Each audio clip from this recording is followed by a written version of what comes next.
En 1973, 8 personas completamente sanas entraron en 12 hospitales psiquiátricos de 5 estados diferentes de Estados Unidos. Cada una de ellas fingió exactamente un síntoma. Dijeron escuchar una voz que repetía las palabras vacío, hueco y golpe. Nada más. Sin historia clínica inventada. Sin comportamiento extraño. Una sola queja, dicha una sola vez en la admisión. En cuanto fueron ingresadas, dejaron de fingir cualquier síntoma. Se comportaron con total normalidad desde el primer momento, y ninguna de ellas pudo salir hasta que admitió estar enferma, y aceptó tomar medicación que en su mayoría escondían debajo de la lengua, y tiraban al baño. La persona más rápida en salir estuvo ingresada 7 días. La más lenta, 52. Ningún médico detectó que eran personas sanas. Lo que sí detectaron fueron algunos de los otros pacientes, que en varios casos se acercaron a los pseudopacientes y les dijeron: «Tú no estás loco. Eres periodista o investigador. ¿Qué haces aquí?». El hombre detrás del experimento se llamaba David Rosenhan. Era profesor de psicología y derecho en la Universidad de Stanford. En 1969 había empezado a hacerse una pregunta que no podía resolver leyendo libros. La pregunta era esta: ¿puede la psiquiatría distinguir a los sanos de los enfermos? No en teoría, en la práctica real, dentro de las instituciones reales, con los médicos reales tomando decisiones reales sobre personas reales. Rosenhan no era un crítico ideológico de la psiquiatría. Era un científico con una pregunta empírica. Y decidió responderla de la única manera que le parecía honesta, entrando él mismo como el primer pseudopaciente. Rosenhan se presentó en un hospital psiquiátrico de su estado, dijo escuchar voces, y fue ingresado con diagnóstico de esquizofrenia. Desde el primer día dentro del hospital, se comportó con normalidad absoluta.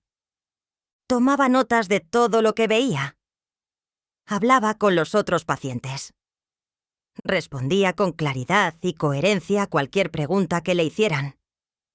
Le dijeron que estaba bien cuando le preguntaban cómo se encontraba. Nadie le creyó. Lo que sí ocurrió fue que sus anotaciones constantes fueron interpretadas por el personal como un síntoma adicional. En las notas clínicas de Rosenhan, un enfermero escribió: «El paciente presenta comportamiento de escritura compulsiva». Rosenhan fue dado de alta después de 19 días, con el diagnóstico de esquizofrenia en remisión. No curado.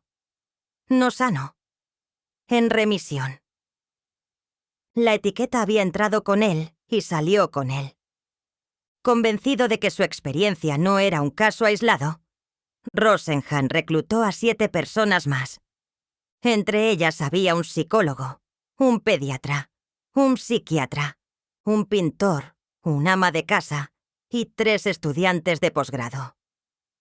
Cada uno se presentó en un hospital diferente, en un estado diferente, con el mismo síntoma, las mismas palabras: vacío, hueco, golpe. Todos fueron ingresados. Todos recibieron diagnósticos psiquiátricos graves. 7 de los 8 recibieron diagnóstico de esquizofrenia. 1 recibió diagnóstico de psicosis maníaco-depresiva. Y en cuanto estuvieron dentro, todos dejaron de simular cualquier síntoma. Lo que descubrieron dentro de aquellos hospitales fue más perturbador que el hecho de haber entrado. El personal médico apenas interactuaba con los pacientes. En un hospital, los pseudopacientes registraron que los psiquiatras pasaban una media de 6,8 minutos al día con cada paciente. Los enfermeros salían de sus estaciones de control una media de 11,5 veces por turno. Cuando un pseudopaciente se acercaba a un médico con una pregunta directa y razonable, la respuesta más común era que el médico seguía caminando sin detenerse, respondiendo por encima del hombro, o simplemente no respondía.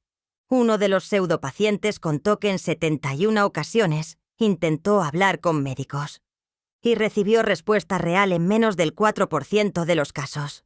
El comportamiento normal de los pseudopacientes era sistemáticamente reinterpretado a través del diagnóstico.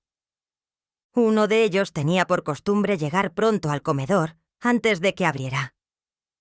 En sus notas clínicas el personal escribió: el paciente presenta comportamiento oral adquisitivo de naturaleza compulsiva. Llegar pronto a comer se había convertido en un síntoma. La incapacidad para salir era la parte más oscura del experimento. Los pseudopacientes sabían que estaban sanos. Los médicos que los trataban estaban convencidos de que estaban enfermos. Y en ese conflicto, el poder lo tenía únicamente el médico. Cuando uno de los pseudopacientes le dijo directamente a su psiquiatra: «Me encuentro bien, no tengo síntomas, creo que debería poder irme», el psiquiatra respondió: «Sí, pero aún no estás listo». No había prueba que un paciente pudiera presentar para demostrar su salud. Cualquier cosa que dijera o hiciera era filtrada por el diagnóstico previo. Si protestaba, era falta de conciencia de enfermedad. Si se mostraba calmado, era el efecto de la medicación. Si tomaba notas, era comportamiento compulsivo.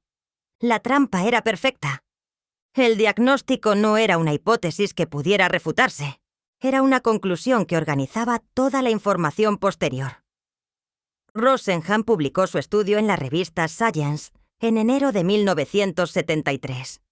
Lo tituló simplemente «Sobre estar cuerdo en lugares dementes». El impacto fue inmediato y divisivo. La comunidad psiquiátrica reaccionó con indignación.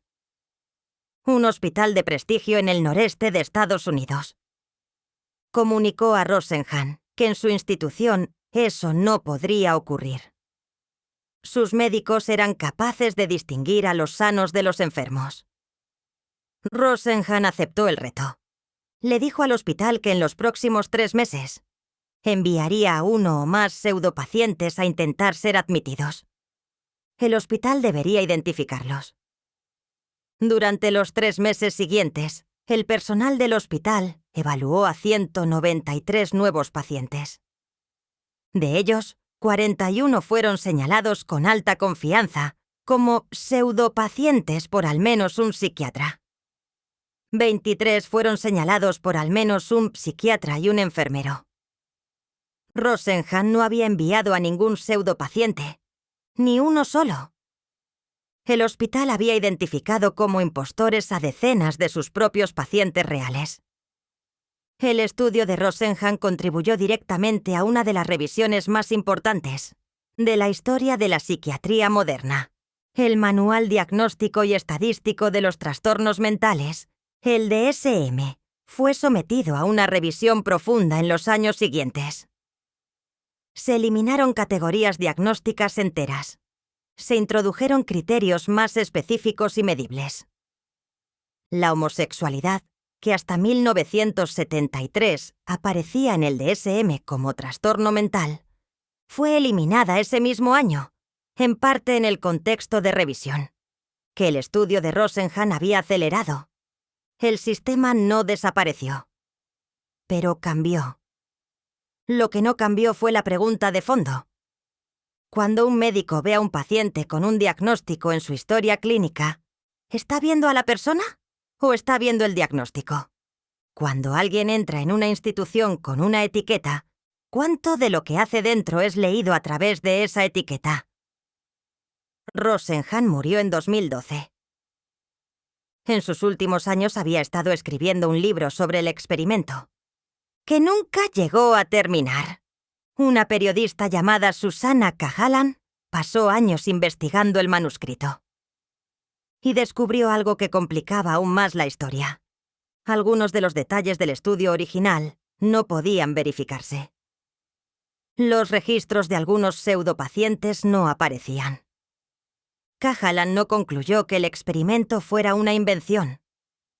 Concluyó que la historia era más compleja de lo que Rosenhan había presentado.